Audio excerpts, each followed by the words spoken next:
Bonjour à tous et bienvenue sur Mini Army. Aujourd'hui nous nous retrouvons pour un tout nouveau projet, la réalisation d'un char de la Première Guerre mondiale. Le modèle que nous réalisons est un Mark V femelle de l'armée britannique à l'échelle 1/35 et cette maquette est de chez Meg Models.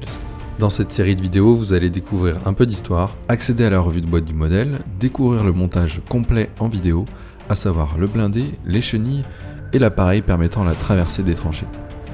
Vous allez également découvrir des astuces de montage, les erreurs à éviter et les difficultés de cette maquette.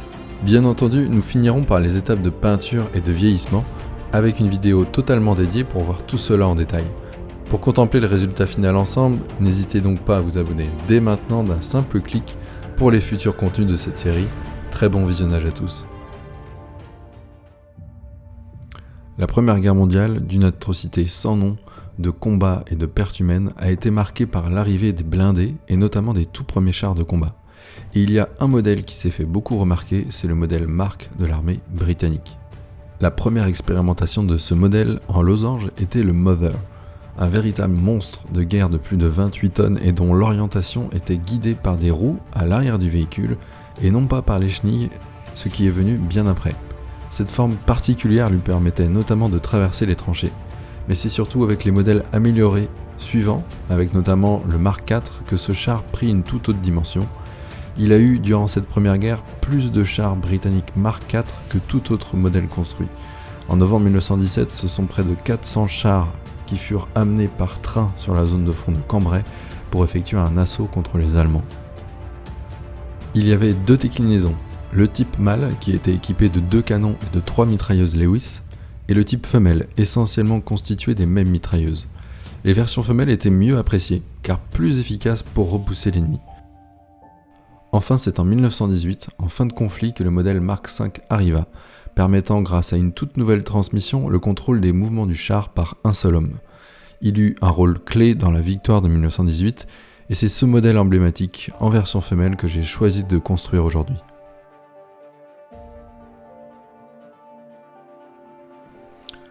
Pour ce modèle, donc, nous sommes sur l'échelle 1/35, ça j'en ai parlé juste avant. Et Meg appelle ces séries les Tyrannosaurus. Donc ça c'est la TS029, donc c'est le modèle femelle et le modèle mâle est à la référence TS020. On va retrouver les références Meg. Alors, les couleurs Meg sont faites par AK Interactive, d'où leur logo. Vous avez différentes couleurs, toutes ne vont pas être nécessaires, mais on parlera d'ailleurs plus en détail des couleurs dans les prochaines vidéos. Et vous avez des références sur le Tank Museum, donc le musée des blindés de Bovington, et vous avez également une vidéo disponible sur YouTube où David Fetcher parle justement du Mark V.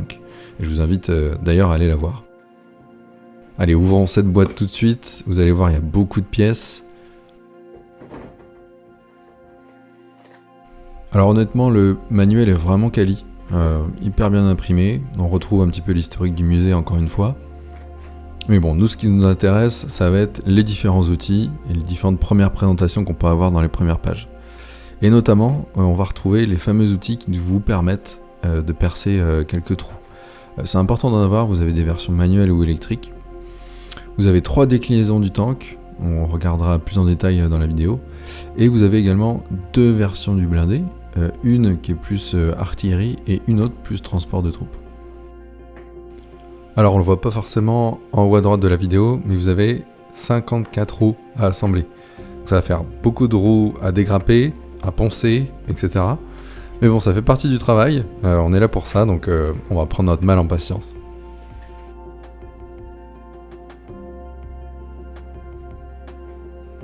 Alors une information importante, on voit souvent quelques détails de l'intérieur du véhicule.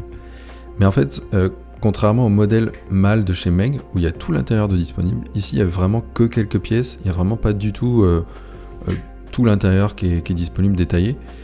Et pour le coup, il n'y a vraiment pas d'intérêt à le faire. Franchement, j'ai pas trop compris pourquoi ils ont fait ça. J'ai regardé s'il y avait des kits détaillés, mais en tout cas j'en ai pas vu. D'ailleurs, n'hésitez pas dans les commentaires si pour le coup vous avez fait ce modèle et que vous avez peut-être trouvé des kits intérieurs. Voilà, là on voit les différentes Lewis et les différents justement sortie de mitrailleuse.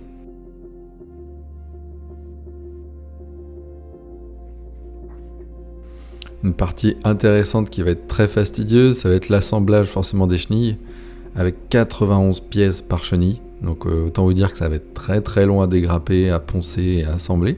Et en termes d'accessoires optionnels, on a la poutre qui permet de désenliser en fait le véhicule, et également celle qui permettait de traverser les tranchées. Parce qu'une fois positionné dans la tranchée, le véhicule évitait de retomber en arrière et du coup d'être bloqué. Là on peut voir les différentes variantes justement que nous propose Meng. Donc le premier, c'est celui du Tank Corps de l'armée britannique, donc de 1918, donc le premier bataillon. Le deuxième, donc c'est celui que je vais faire. Donc c'est le 10e bataillon du corps armé britannique, et notamment il a joué un rôle lors de la bataille d'Amiens en août 1918. Et le dernier, c'est une version de fin de conflit, plus présente en Allemagne. Et là pour le coup c'est un transport, c'est un mode de transport pur et simple sur ce blindé, donc il n'y a vraiment pas grand chose d'intéressant.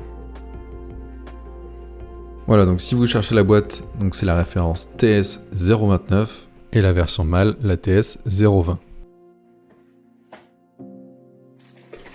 Donc voilà notre bon paquet de maillons de chenilles.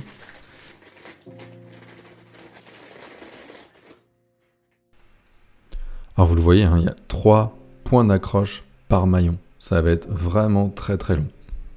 Alors vous avez 192 maillons. Et pour le coup, ça vous fait 5 maillons de rab si jamais vous vous trompez. Donc il va vraiment falloir être délicat lors du démontage et du dérapage, parce que sinon ça peut vite vous poser problème pendant l'assemblage de l'ensemble de la chenille. Par contre l'avantage, ça sera au niveau du montage, parce qu'en fait les maillons se clipsent. Donc pour le coup, là ça va être un peu plus agréable. Donc là c'est les pièces, la grosse pièce qui aura dessous le blindé. Et on a des longues pièces qui sont positionnées dessus, en fait, chaque face, où en fait elles vont accueillir les chenilles en termes de roulement. Et en termes de gravure, de détails, Meng fait un très bon boulot. Honnêtement, c'est vraiment bien foutu. C'est assez fin, les rivets sont propres. Donc ouais, une fois tout l'ensemble peint, les différents jus, vieillissements, ça va vraiment bien ressortir.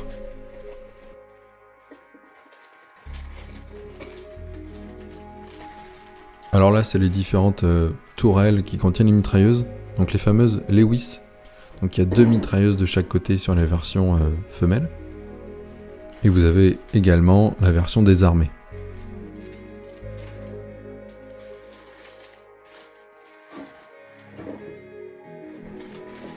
Alors sur cette grappe, nous avons les différents tuyaux d'aération. Donc il faut savoir que le Mark V avait un système d'aération assez particulier, avec les tuyaux justement sur le dessus.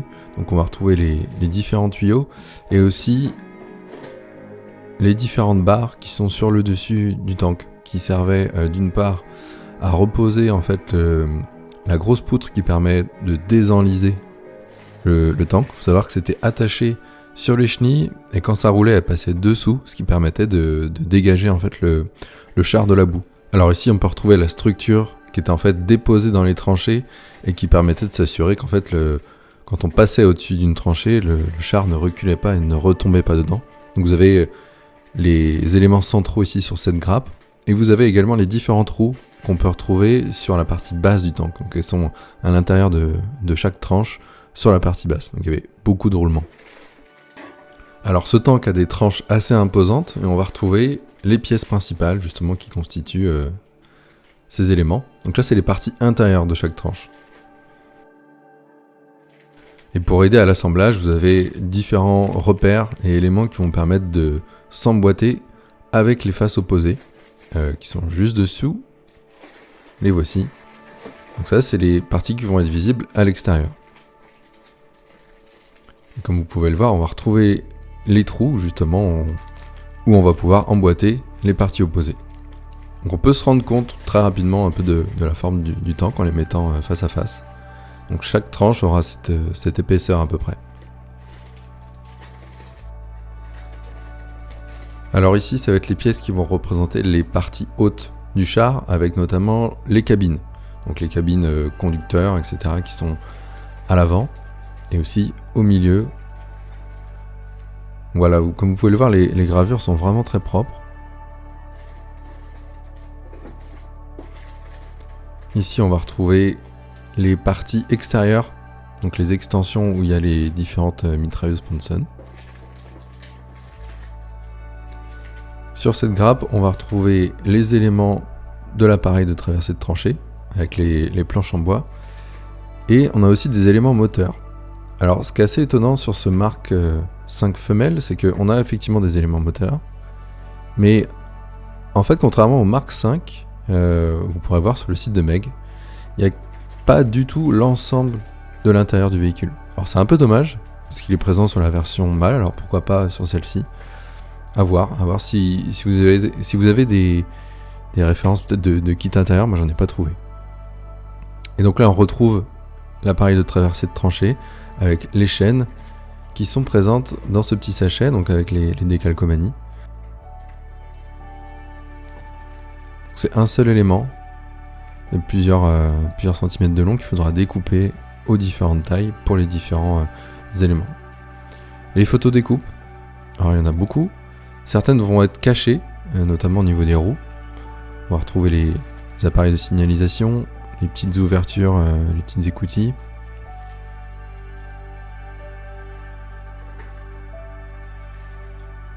Et voilà, il nous reste une seule et dernière grappe qui sont les mitrailleuses, donc les fameuses Lewis. Très bien gravées aussi, très bien détaillées.